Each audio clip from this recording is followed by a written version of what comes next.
मुल्क के अक्सर हिस्सों में अज का 20 मई ताईं हीट वेव रहने जो इम्कान। सख्त गर्मी सबब बारन औरतों और बुजुर्गन के एहतियाती उपाय इख्तियार करने की हिदायत।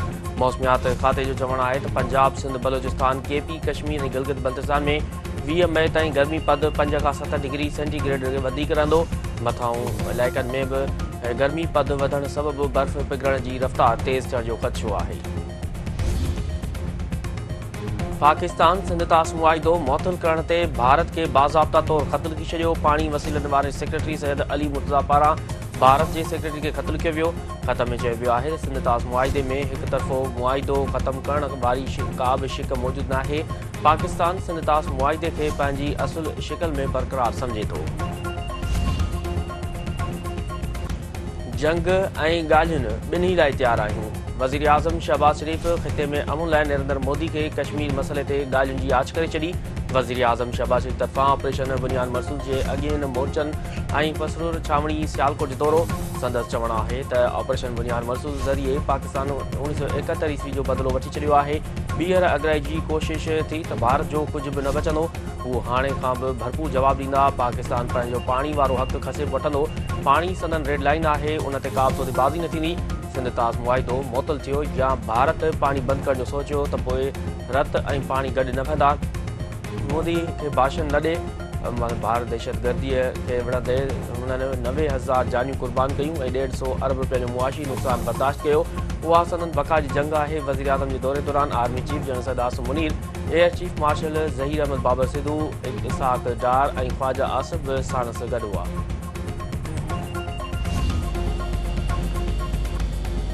सदर आसिफ अली ज़रदारी तरफ़ां CMH रावलपिंडी जो दौरो। भारतीय हमलनि में ज़ख़्मी थियल पाक फ़ौज जे जवाननि ऐं मुतासिर शहरनि जी अयादत। संदसि चवण आहे त मोदी हुकूमत पाकिस्तान ख़िलाफ़ अॻराई खे सियासी मक़सद लाइ इस्तेमालु करणु चाहे थो। पूरी क़ौम कंहिं अॻराई खे मुंहुं ॾियण लाइ मुतहद, पुरअज़म ऐं होशियार आहे। खेनि पंहिंजी बहादुर जवाननि जी क़ुर्बानियुनि ते फ़ख़्रु आहे।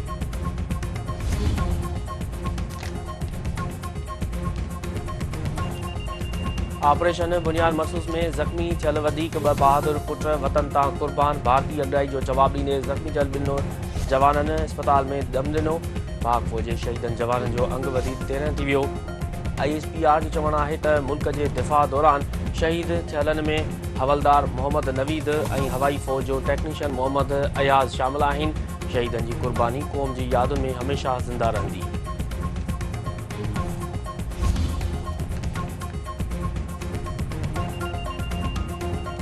वज़ीर आज़म शहबाज शरीफ़ ऐं गॾियल क़ौमुनि जे सेक्रेटरी जनरल विच में फ़ोन ते राब्तो। ख़िते जी सूरतहाल ते ख़्यालनि जी ॾे वठि। वज़ीर आज़म पारां चिकटान में घटिताई ते एंटोनियो गुतरेस जी कोशिशुनि जी वाखाण।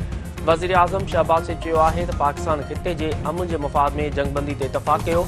मुल्की ख़ुदमुख्तियारी ऐं इलाक़ाई सलामती जो हर क़ीमत ते तहफ़ुज़ कयो वेंदो। अमरीका जा सऊदी अरब खां पोइ क़तर सां बि अरबे डॉलरनि जा मुआहिदा। अमरीका ऐं क़तर में दिफ़ाई मुआहिदनि ते सयूं। डोनाल्ड ट्रंप जी सऊदी दौरे बाद दोहा आमद। क़तर जे अमीर तरफ़ां अमरीकी सदर जी आजियां। डोनाल्ड ट्रंप जो चवणु आहे त क़तर अमरीका खे 160 बोइंग जहाज़नि जो ऑर्डर ॾिनो आहे, जेको 200 अरब डॉलरनि खां वधीक आहे। क़तर सां MQ-9 जहाज़नि जो बि मुआहिदो थियो आहे। संदसि दौरो इसराइल लाइ सुठो साबित थींदो। शाम तां पाबंदियूं ख़त्म करण बाबति इसराइल खे आगाह करे छॾियो आहे। उमेद आहे त ईरान ॻाल्हियुनि लाइ फ़ैसिले में देरि न कंदो। जेकॾहिं ईरान दुरुस्त फ़ैसिलो न कयो त ईंदड़ हालतूं साज़गार न हूंदियूं। पाकिस्तान ऐं भारत में लाॻापा बहितर थी रहिया आहिनि। उमेद आहे त जंगबंदी क़ाइमु रहंदी। कोयटा में PP बलोचिस्तान असेंबली जे मेंबर अली मदद जतक जी काफ़िले भरिसां धमाको। हिकु ॼणो मारिजी वियो, 10 ॼणा ज़ख़्मी। अली मदद जतक हमले में महफ़ूज़। पुलिस जो चवणु इलाइक़े खे कड़ो। मारिजी जो मर्द ऐं ज़ख़्मी इस्पताल मुंतक़िल। सिंध यूनिवर्सिटी जी मारवी गर्ल्स हॉस्टल ते शागिर्दाणियुनि खे हिसाइण ख़िलाफ़ शागिर्दाणियुनि ऐं शागिर्दनि जो हॉस्टल जी गेट आॾो धरणो। यूनिवर्सिटी इंतिज़ामिया शागिर्दाणियुनि जे मुतालबे ते प्रोवोस्ट नाहिद आराई खे हटाए छॾियो। हैदराबाद जे इलाइक़े नसीम नगर में पुलिस ऑफिसर जी धीअ मुबैना तौर आपघात करे छॾियो। नारी अभाया मुबैना तौर पाण मथां पिस्तल जो फायर करे ज़िंदगी जो अंत आंदो। पुलिस घड़ ज़रूरी कार्रवाई लाइ इस्पताल मुंतक़िल करे छॾियो। मली जे इलाइक़े गडाफ में मदरसे मां नींग जो लाश हथ मुजिब रहमान कलोड़ो तौर सुञाणप बदपहली बाद मासूम ॿारड़े खे घोटा ॾेई क़त्ल करण जो इंकशाफ पुलिस पेश इमाम खे हिरासत में वठी छॾियो। गज़ा में इसराइली फ़ौज जी बर्बरियत जारी हवाई हमलनि में वधीक 80 फ़लस्तीनी शहीद। इसराइली फ़ौज उत्तर जबालिया जे इलाइक़े में घरनि ते बमबारी कई। शहीद फ़लस्तीन में 22 औरतूं 15 औरतूं ऐं 50 मर्द शामिल आहिनि। इसराइली फ़ौज जे दावा कई आहे त उत्तर गज़ा में हमास ऐं फ़लस्तीनी वेढ़ाकनि खे निशानो बणायो आहे। अमेरिका जी ईरान जे बैलिस्टिक मिसाइल प्रोग्राम ते नयूं पाबंदियूं मड़े छॾियूं। पढ़ी ख़बरूं इदारे मूजिबि अमेरिका ईरान जे बैलिस्टिक मिसाइल प्रोग्राम जी हिमायत कंदड़ 6 ॼणनि ऐं 13 कंपनियुनि ते नयूं पाबंदियूं लॻाए छॾियूं। अमरीकी नाणे वारे खाते जो चवणु आहे त पाबंदियूं उन्हनि तंज़ीमुनि ते आहिनि जेकी ईरानी हुकूमत खे बैलिस्टिक मिसाइल प्रोग्राम जी तयारी में मवाद फ़राहम करे रहियूं आहिनि।